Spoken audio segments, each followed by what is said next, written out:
ವೀಕ್ಷಕರೇ, ನಮ್ಮ ಚಳ್ಳಕೆರೆ ಟಿವಿಗೆ ಸ್ವಾಗತ. ಇಂದಿನ ಪ್ರಮುಖ ಸುದ್ದಿ. ಶ್ರೀರಾಮಕೃಷ್ಣ ಮಹಾಸಂಘದ ಜನನಿ ಶ್ರೀಮಾತೆ ಶಾರದಾದೇವಿ ಎಂದು ಚಳ್ಳಕೆರೆಯ ಶಿವನಗರದ ಶ್ರೀ ಶಾರದಾದೇವಿ ಸತ್ಸಂಗ ಕೇಂದ್ರದ ಮುಖ್ಯಸ್ಥರಾದ ಶ್ರೀಮತಿ ಜಿ ಯಶೋಧ ಪ್ರಕಾಶ್ ತಿಳಿಸಿದ್ದಾರೆ. ಶಿವನಗರದ ತಮ್ಮ ಜಿವಿಎಸ್ ನಿವಾಸದಲ್ಲಿ ಆಯೋಜಿಸಿದ್ದ ವಾರದ ವಿಶೇಷ ಸತ್ಸಂಗದ ಕಾರ್ಯಕ್ರಮದಲ್ಲಿ ಪಾಲ್ಗೊಂಡು ಅವರು ಶ್ರೀ ಶಾರದಾದೇವಿ ಜೀವನಗಂಗಾ ಗ್ರಂಥ ಪಾರಾಯಣ ಮಾಡುತ್ತಾ ಮಾತನಾಡಿದರು. ಈ ಸತ್ಸಂಗದ ಪ್ರಯುಕ್ತ ಶ್ರೀ ಶಾರದಾಶ್ರಮದ ಸದ್ಭಕ್ತರಿಂದ ಸಾಮೂಹಿಕ ಶ್ರೀ ದೇವಿ ಸ್ತುತಿ ಪಠಣ, ವಿಶೇಷ ಭಜನೆ ಮತ್ತು ಶ್ರೀಮದ್ ಭಗವದ್ಗೀತೆಯ ಶ್ಲೋಕಗಳ ಕಲಿಕಾ ಕಾರ್ಯಕ್ರಮ ನಡೆಯಿತು. ಸತ್ಸಂಗ ಸಭೆಯಲ್ಲಿ ಶಿಲ್ಪಾ ಮಹೇಶ್, ಸರಸ್ವತಿ ರಾಜು, ವೀರಮ್ಮ, ರಶ್ಮಿ ವಸಂತ, ಯಶಸ್ವಿ, ಯತೀಶ್ ಎಂ ಸಿದ್ದಾಪುರ, ರಶ್ಮಿ ರಮೇಶ್, ವಿಜಯಲಕ್ಷ್ಮಿ, ಶೈಲಜಾ, ಕೃಷ್ಣವೇಣಿ, ಸೌಮ್ಯ, ಸುಧಾಮಣಿ, ನಾಗರತ್ನಮ್ಮ, ದ್ರಾಕ್ಷಾಯಿಣಿ ಉಪಸ್ಥಿತರಿದ್ದರು.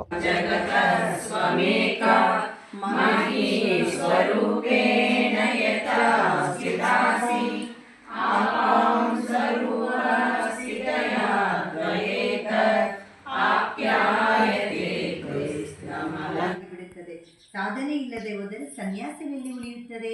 ಆದ್ದರಿಂದ ಶ್ರೀಮಾತೆಯವರು ಅವರಿಗೆ ಎಲ್ಲಿದ್ದರೂ ಸುಗಮವಾಗಿ ಭಿಕ್ಷೆ ಸಿಗುವಂತೆ ಆಶೀರ್ವದಿಸುತ್ತಾರೆ.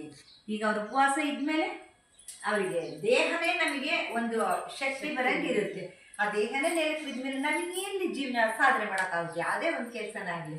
ಹಂಗಾಗಿ ಸ್ವಾಮೀಜಿ ಅವರು ಹೇಳಿದ್ರೆ, ಸ್ವಾಮಿ ವಿವೇಕಾನಂದ ಫಸ್ಟ್ ಬಲಿಷ್ಠರಾಗ್ರಿ, ಶಕ್ತಿವಂತರಾಗ್ರಿ, ಆಮೇಲೆ ನಾವು ಮುಂದೆ ಏನು ಮಾಡೋಕ್ಕೂ ಸಾಧ್ಯ ಆಗುತ್ತೆ ಅಂತ. ಹಂಗಾಗ್ಬಿಟ್ಟು ಶ್ರೀಮಾತೆಯರು ಅದೇ ಹೇಳ್ತಾರೆ. ಅವ್ರಿಗೆ ಎಲ್ಲಿ ಹೋದ್ರೂ ಭಿಕ್ಷೆ ಸಿಗಬೇಕು. ಭಿಕ್ಷೆನೇ ಸಿಗಲಿಲ್ಲ ಅಂದರೆ